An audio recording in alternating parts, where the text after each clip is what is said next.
That's fine. It's the effects of essentially voltage. And there are people that say that they don't want it to be proven, and they're going to spend a lot of money over there. But unfortunately, neither side can prove it. So at this voltage level, what we do is we round it. Stray voltage? What's the issue? Stray voltage? We keep everything nice and big and round, and it doesn't. Stray voltage is a grounding issue that normally on a smaller line, like a distribution line that comes to your house, animals feel it a lot in like a milking barn, or if they're near a fence. The voltage will come in on the power line, and then on a small line, if there's not a good return path, the return will go through the ground. And that's where the animals will feel it when it goes through the ground. Or if it goes through the ground into a milking machine and they get connected to the milking machine, they'll feel a zap there as well. So, I mean, things need to be properly grounded at the farm. If it's properly grounded, it's much less of a problem. But it's still a problem, even no matter how well it's grounded.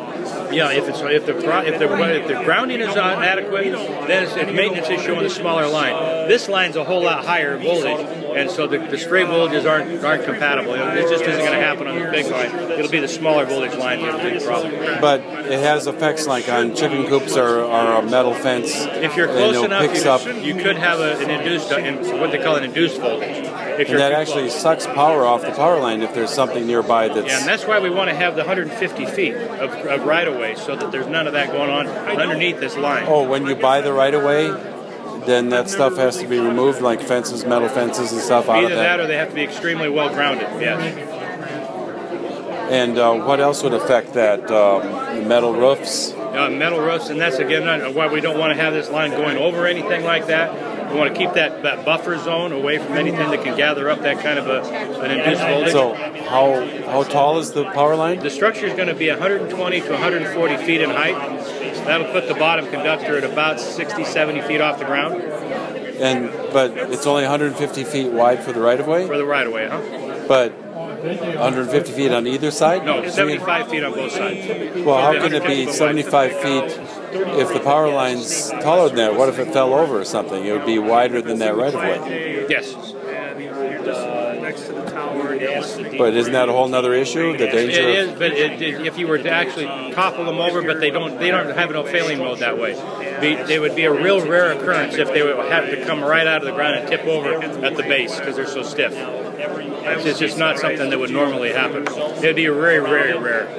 How about all the local wooden power poles around town that are way below standard, like that have been already tested, and they're less than 65% intact 10 years ago, and they haven't been replaced after 2 years like they're supposed to, and all these other issues locally? Doesn't that affect it? I mean, if there's power lines near this thing? No, that's a separate issue. That's again, it's a maintenance issue from the local distribution company, and they have to go through a pole replacement program if they aren't already getting it. But what if they're not replacing those poles, and they've been more than 10 years, and it's only supposed to be 2 years after it's 65% intact? Yeah, that becomes a problem for the utility, for the delivering utility. But isn't that an issue for the big power line to make sure the local utilities are doing things right? They're completely separate companies. No, but I mean, if one company's not doing it right, doesn't that reflect on all the electric companies? It probably will for the masses. It probably would reflect because they would lump us together. But in fact, we have no authority to do anything to them or for them. Well, you'd want to encourage it. Oh, everybody encourages it. Yeah. Well, there's all kinds of power poles that are below grade right in this area here. Yeah, no doubt. That's typical about any distribution company. But not yours. Well, we're not a distribution company. Oh. It's usually very low. Thank you. More information besides this one flyer on stray voltage? You want another stray voltage? No, but you have other stuff? Oh, there's this one here. All right, thank you. Thank you. Magnetic fields. Right. What else you got? Underground lines. And underground lines have to be massive compared to above ground lines. With Correct. amount of, Yeah, correct. Oh yeah, thousands of studies. is that an actual example of what the line looks like? This will be the wire. Here's a That's for worst-case being scenario. proposed. Worst case scenario. And this would be a And I don't know typical what the underground. distances are, and then But you I'll need is two of copper. these. Yeah, you need two of these to equal that. So you'd have to have two of them to equal that. And that's aluminum. Yeah, aluminum with a steel core. Aluminum steel core for the strength of a steel core. And how much aluminum does that use per mile?